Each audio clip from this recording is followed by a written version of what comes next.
Charles Purcell presents. Hi, Charles Purcell here. How you doing? Listen, I thought we'd take a little break from politics for this episode. We could all use a little break, right? And I've got a really interesting little lineup of guests here, of lovable losers. That's our theme for today's show. I'm going to talk with some losers, people who come in second best. It happens to all of us from time to time, and just get a perspective and see how we can think about how to get back on top. So with that in mind, my first guest I'd like to welcome to the table here is Brian Big Bud Helferston. He's general manager of the Chattanooga Golden Knights of the UGA, United Gridiron Association. Brian Big Bud Helferston. How you doing, Brian? All right. How you doing, Charles? Should I call you Brian or Big Bud? Or I don't care. Just don't call me late for dinner. Okay, Brian. So you're the general manager of the Chattanooga Golden Knights. Yeah, that's right. And the Golden Knights, as I understand it, you were a charter member of the league back in 1964. Yeah, that's right. I was just a kid and always a fan of the Knights, and grew up to be the general manager. Just very proud of how that all worked out. And over the years, I understand the franchise has had a lot of ups and downs. Is that right? Oh, well, sure, ups and downs, some wins here and there, but, never any really lasting success. Always seemed to be coming in just short of our goals. And that's, as I understand it, kind of where you are now. I understand you just took a big thrashing. You really took it on the chin at the hands of your big rivals, the Durham Dung Beetles. Oh, yeah, they beat us good. Yep, those damn Dung Beetles, they got us. And as I understand it, your fans are pretty upset with you right now. Oh, some of them, you got to expect. That goes up and down, too. You win some, you lose some. And some of the fans, they blame you, and some of the fans, they stick with you and say, well, you did your best. And, you can't control that. Well, how do you account for the big loss against your big rival there? Well, we did our best. It's, it's just how football works. Didn't I hear that the other team cheated? Oh, sure, they cheat all the time. But not so you could catch them. Well, what do you mean? Well, the game itself was, they played by the rules, pretty much, mostly, I don't know. But you can't ever catch them. See, the real problem is behind the scenes. Behind the scenes? Well, for example, the Durham Dung Beetles, they should have been disqualified from the league several times for cheating and trying to rig games ahead of time. And there was just a whole long list of unethical and illegal and immoral infractions over the years. Way too many for me to even try to list here. So they shouldn't even exist as a team. That's how bad they are, but, what can I do? Here they are. But they beat you in the big game. Oh, they sure did. But they never should have. See, that's the thing. They never should have had the chance. They never should have even been on the field. They shouldn't even exist. Oh, okay. Well, why are they allowed to get away with all this wrongdoing that you're alleging? Well, the owners, they turn a blind eye because the Dung Beetles, they make a lot of money. They have lots of fans, and not only their own fans, but all the other fans, the fans that can't stand them, the fans that hate them. And that translates into money for the owners, Well, how does that work? Well, think about it. Everybody watches their games, either to root for them or to root against them, to hate them, hate watch. It doesn't matter. Everybody's tuning in. So it's big money. Dung Beetles make big money for the league. And what are you going to do? So they just continue to cheat and nobody can do anything about it?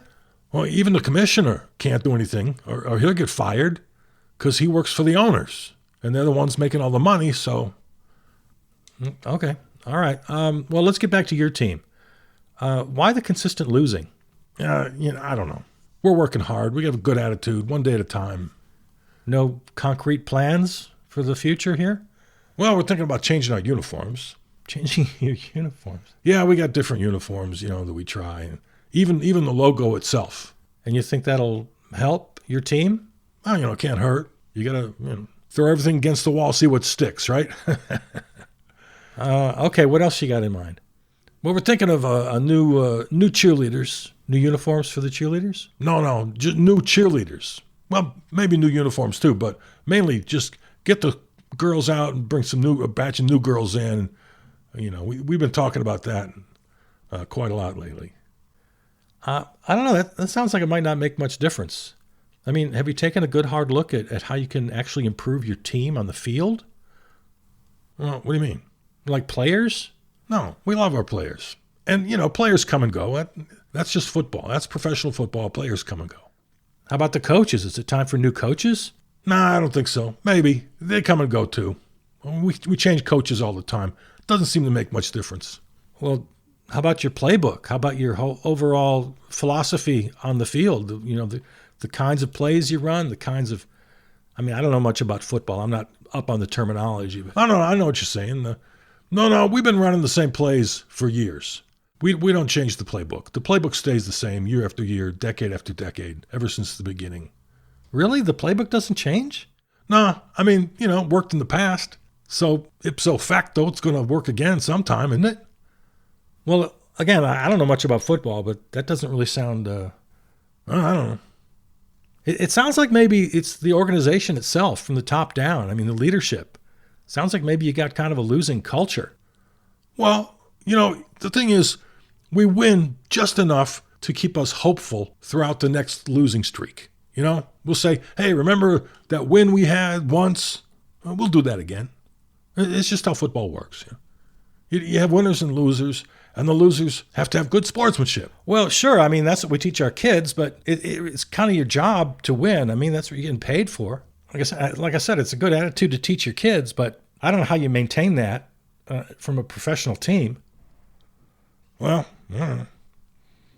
So any other ideas about the recent losing streak and the big loss against your rival? Well, really, it comes down to it. I blame the fans mostly. You blame the fans? Well, they just don't support us good enough, If they just cheer louder, if they buy more jerseys and merch from the pro shop, be more positive when they call into the sports radio shows, So you're blaming the fans for your losses? I don't know. It sure looks that way. Don't you think if you put a better team on the field, they'd support you better? Yeah, no, I think you got that backwards. If they support us better, that will inspire us to play better and to coach better, and that will result in wins. Yeah, that doesn't sound right. Well, agree to disagree. Well, bottom line, you're the general manager, so the buck stops with you, right? Oh, no, not at all.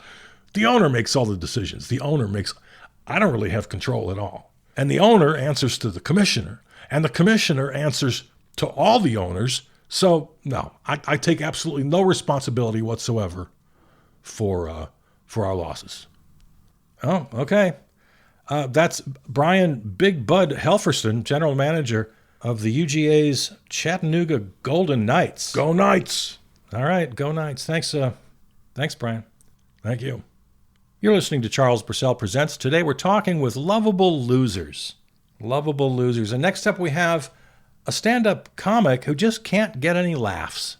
Welcome to the program, stand-up comedian Jackie Slayton. Hey, how's it going, man? Good to see you. How are you? Hoo-hoo-hoo. Hello, Jackie. So where might we have seen you perform? I did the Hilarity Hideaway in Kenosha, Wisconsin. I did a couple of really nice nights there. I've been kind of a regular at the Comedy Cabana in Gurnee, Illinois. Once in a while, I go up to the Chuckle Chamber up in Kewaskum. Oh, so we haven't seen you on the late night talk shows? Or... Oh, no, man, I don't do that. Maybe someday. But, we're working it. We're doing our best. I've been at this for a long time. Since way back in the 90s. But, okay, but you're here now. Your manager told us you're not getting any laughs. You're just not funny. Hey, man, well, I try to be. But I guess they're not laughing? Yeah, they're not laughing. I don't know, man. What can I tell you? Well, maybe you need better material. What do you mean? Get new material. Hey, but I've been using the same jokes for years. What am I going to do? Come on, I can't do that. These are my jokes. They're like my children. I've had them for years. Well, maybe that's your problem. Hey, it worked for a while there. Back in the 90s, it was working pretty good. Well, what happened then? Well, see, what I did was I stole all my jokes from another comedian. You stole all your jokes? Yeah. And that worked? Yeah. Well, for a little while. Through most of the 90s, it worked pretty good. Well, what did the other comedian do? What other comedian? The one you stole your jokes from. Oh, he was fine with it. He just made his jokes even more extreme. More extreme? What do you mean? Well, like, meaner and more crude and more insulting. And he got really into all this really edgy stuff, Like full on like racist and sexist. And he's having success with that? Yeah. Wow. So have you tried stealing any of his new jokes? Oh, no, man, I couldn't do that. I couldn't go full on like he does, I just, nah. So you don't do racist or sexist comedy? Well, put it this way. I'm way more subtle about it. Subtle? Yeah, like the racism and the sexism, it's there. To try to get that audience. But I keep it subtle so most people don't hear it. And you don't want people to hear it. Right. The racism and the sexism. Yeah. I mean, I'm a nice guy. I mean well. But you still do it. Yeah. But you're subtle about it. What you call subtle, you mean like it's an underlying message? Yeah, right. It's an underlying message. It's still really racist and sexist. But, so most people don't notice. I mean, some of the audience gets it. The ones who like that kind of thing. You don't want to lose them. Yeah. Yeah, see, I can't afford to lose anybody. Okay, I think I get it. So Jackie, how are you going to revive your career that seems to be faltering right now? I don't know. I was thinking I might buy a new suit. Buy a new suit? Or I could go the other way. Just wear a t-shirt. One of those, like a black t-shirt. Yeah, a lot of the comics do that. Just the straight t-shirt. Of course, I'll have to work out first. Work out? Yeah, get buff. I'm not really that buff. And you think that'll improve your comedy? I don't know, maybe. And you still don't think maybe you should write some new jokes? Nah, I don't see how that would help. Okay. Stand-up comic Jackie Slayton. Thanks, Jackie. Hey, anytime. Good to see you. Okay, thanks Jackie. We're talking with Lovable losers today. Next up to the desk, Richard Slidebender. He's the founder and CEO of Mishke Motors, the second largest automaker in the nation. Richard Slidebender, welcome to Charles Purcell Presents. Well, thanks very much. Thanks for having me. Even though you are number 2 in the nation as far as automakers go, you've been taking quite a beating recently at the hands of Colossus Corporation, the number 1 seller of cars, trucks, and SUVs in the nation. Yep, that's right. Any plans on how you can turn things around? Well, we thought maybe we'd change up our advertising, get a new advertising agency, get a whole new campaign going. And you think that'll help? Couldn't hurt. It's all about marketing. It's all about that. Okay. Well, anything else about the product itself? Well, we recently broke the record for the number of cup holders in the interior of a car. The more cup holders you have, I think, the more appealing you are to your customers. Is that true? Is that really something that matters? We try. We got the rear screens, the video screens for the kids, in the back seat. In fact, more technology generally, just more smart devices and screens and apps, just everywhere in the interior. Make the driving experience more high-tech and entertaining. Actually, that sounds kind of dangerous. Well, maybe. I don't know. What else? Maybe improved warranty? We tried that. Of course, it's all in the fine print. So we improved the warranty, but not really. So you just made it sound better? Yeah, we just changed the language. It's really the same warranty. In fact, it's a little weaker, but we made it sound more impressive. Again, it's all in the fine print. Okay. We have our lawyers working. We have a team. We have a whole building devoted just to the lawyers. So, okay. So this is how you plan to increase your sales and have a more successful company. Well, yes, it's many-pronged strategy. I understand you do your own financing within the company? Oh, yes, we have the Mishke financing plan. And there again, like the warranty, we got teams of lawyers. We have another whole building, another separate building for the financing. All the finance people, they have in fact, they have 2 buildings. And they work on that night and day. The financing? Right. And that's to help the customer? That's to serve the customer? Well, sure. I mean, that's what we say. But it's to make us more money and improve the bottom line. Well, wouldn't selling more vehicles improve the bottom line? Well, sure. And do all your lawyers and finance people, do they help you sell more vehicles? I'll have to get back to you on that. Okay, well, what else? Well, we've got just so many plans. Better colors. Better colors? Yes. We have the gray, of course. We got the white and the black, red. Yeah, I know what colors are. Well, we have several new options in the coming season. You're going to be excited about it. Okay. About all the colors. How about the dealerships? Any plans for improving the dealerships? Well, we have, of course, thousands of franchises all over. And right at the top of our list is better donuts. Better donuts? Yes, better donuts, better coffee. Yeah, we have big plans. We have another whole building dedicated to that. Yeah, you have a building dedicated to donuts? Well, of course not. Don't be ridiculous. It's donuts and it's candy in the vending machines and coffee and soft drinks and no, of course not just donuts. All right. What else about the dealerships? Well, we're always upgrading our training programs for the sales force, for the salespeople. Oh, yeah, that's difficult. I know that a lot of customers these days really prefer shopping online, not having to deal with that salesperson who, over the years has been, at least in the perception of the buying public, that salesperson is not there to help you. They're not an honest person. Well, that's right. There is that perception, and we work diligently to counter that perception. And again, another whole building. you have lots of buildings. Oh, yes. Oh, we do, yeah. Isn't that a lot of overhead? Is that maybe why you're not doing that great? I haven't really thought about that. So, getting back to this whole lovable loser theme we have, you've been losing quite consistently to your main rival recently. Who do you blame for that? Well, mainly I blame the customers. They're just too ignorant to buy a really good vehicle.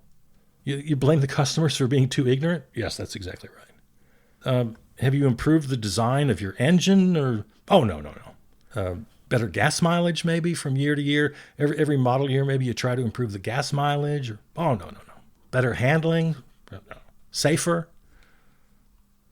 I mean, I've read that your cars tend to blow up like every 4 years. Well, yeah, that's true. But still, I blame the customers. I mean, they fall for the other guys. Colossus, you mean Colossus Corporation? Yes. Well, I guess I'm not really getting this. Maybe I don't know. Have you looked at the organization? I mean, what's your corporate structure? Maybe you should hire some fresh voices. Oh, no. We like to promote from within. So you don't look outside? No, we don't even have windows. Well, what about your competitors, Colossus? Oh, they're worse than us. Every independent study says so. Their cars blow up too, worse than ours. It's just their branding, their marketing is better. They lie through their teeth constantly. In their ads, total lies all the time. Well, why don't you do that? Lie? No. I mean, we try. But basically, we're nice people. It's hard for us. We're nice people. And they're not nice people. No. They got a bunch of degenerates over there. Yeah? Depraved. Yeah? I mean, you can't compete with that. I understand there are a lot of smaller companies out there. You talked about the independent studies a second ago. They say that these smaller car companies have much, much better product. More efficient, safer, more fuel efficient, lower cost, just better in every way. Why don't they have any success against the big two, Mishke and Colossus? Well, we collude. The two, Mishke and Colossus, we collude on that to stop them. You collude with your top competitor? Yeah. Why? Well, shared interest. Those smaller companies, you're right, they have much, much better cars. They'd beat both of us. Hands down, no contest. So you collude. Oh yeah, we gang up on them. We talk them down to our customers and we take legal action where we can. And we spend them into oblivion in paid marketing. They can't keep up. And you think this is good in the long run? Oh, no doubt. Even if Mishke Motors comes in second to Colossus Corp year after year? Well, we've had our moments on top, and we'll probably be on top again for a while. Anyway, I don't know. All right, then. Richard Slidebender, founder and CEO of Mishke Motors, makers of really nice, mediocre to awful cars and trucks, and currently number 2 in the market. For now. Yeah. Okay, thanks again. All right. You're listening to Charles Purcell Presents, And today we thought we'd take a break from politics and talk with some lovable losers. Our next and final guest is Richard Fringely from Kewaskum, Wisconsin. Oh, Kewaskum, we just mentioned that in the previous segment. Have you ever seen Jackie Slayton? I don't know. He's a comic. He performed, I guess, a few times at a comedy club in Kewaskum. I don't know. All right. Well, okay. So, Richard Fringely, welcome to the program. Thank you. And as I understand it, you just can't get a date. Well, I've had some dates. It's not like I can't get a date. Oh, okay. I stand corrected. It's just the whole... It's the whole love life thing. Not working out? Yeah, no. Not at all. I mean, I just broke up with somebody. That is, well, they dumped me. Oh, so you did have someone in your life? Well, sort of. They were never really that into me. They weren't?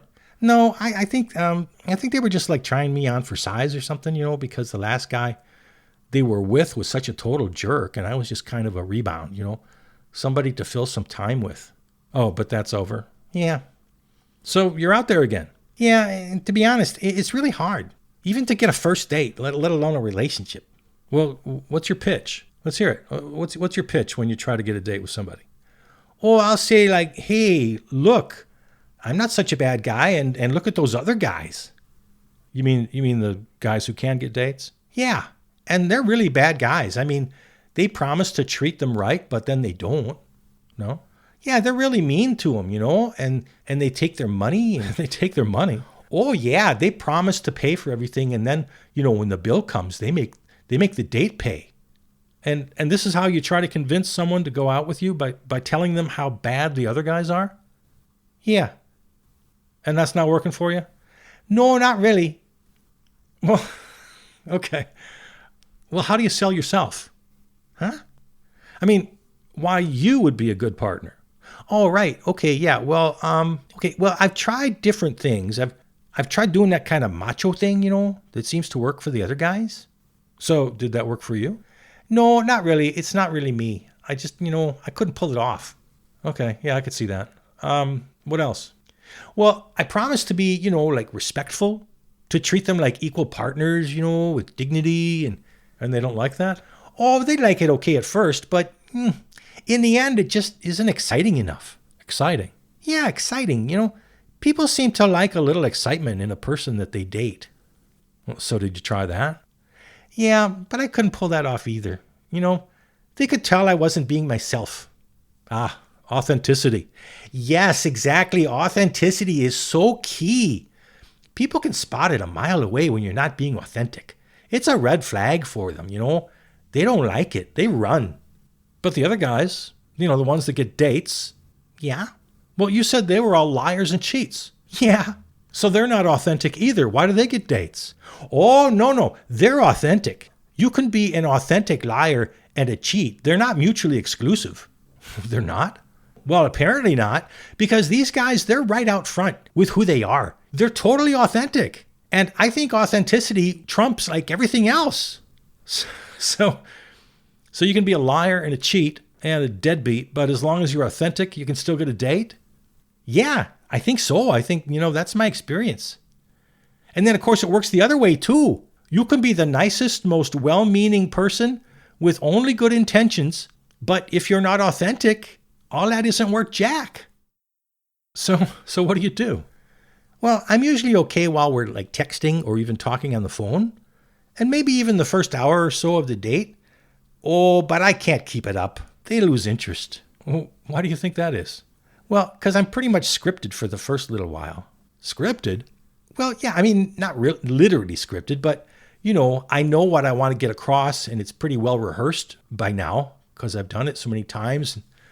But then after a while, I got to go off script, right? So to speak, and really just be natural and have like a normal conversation and be appealing. And that doesn't work for you? No, I'm not very good at that. That's when they lose interest. I can see it in their eyes, and the next day maybe they're really slow in answering a text, right? And then pretty soon they just stop answering altogether. I mean, I can't even get a hold of them at all. Well, why can't you keep going? I mean, like you said, I'm on a date with the natural conversation. Well, I'm not really that bright. I'm kind of dull. And I've had the same stories pretty much my whole adult life, and once they run out, I'm kind of cooked. Well, why don't you get some new stories? I don't really know how to do that.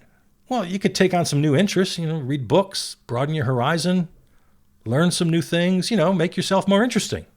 Yeah, I don't know. That sounds kind of hard. Okay. Well, you look like you're in pretty good shape. I mean, you're not a bad-looking guy. Oh, yeah, that works for me. But again, only for a little while. That, that wears off. That has no lasting value, really. Oh, here. Okay, I know. Here. Do you show interest in your date? I mean, really care about their lives, ask questions? Oh, okay, that's good. I try to, but the problem is I'm really not that interested.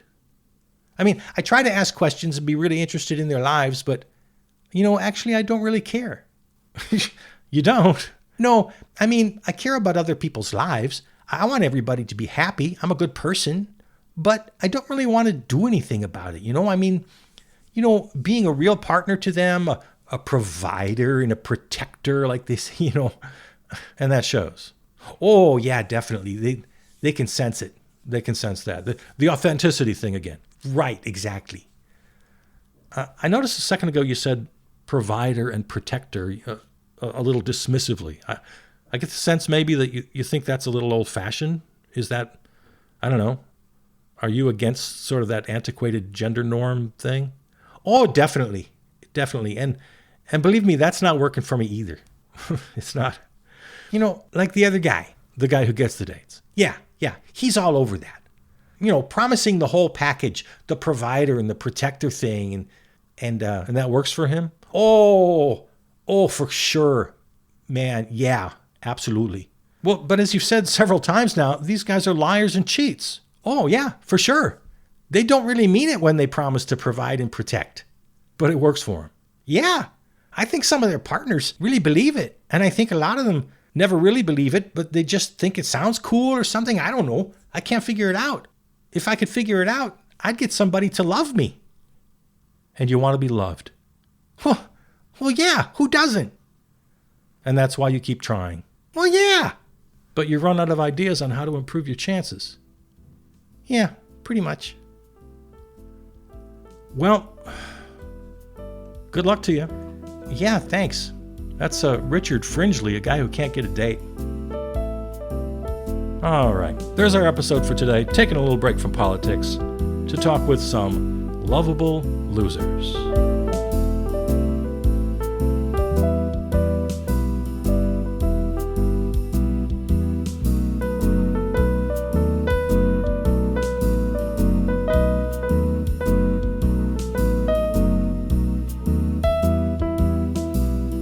This episode of Charles Purcell Presents is available right now wherever you find your podcasts, or go to the website charlespurcell.com for the full archive and all the other series in the podcast family. Follow me on Facebook, write to me at charlespurcell@gmail. Thanks to our flagship terrestrial station, River West Radio, riverwestradio.com. Theme music composed and performed by Peter Donalds. From the New Arts and Media Studios in Milwaukee, I'm Charles Purcell.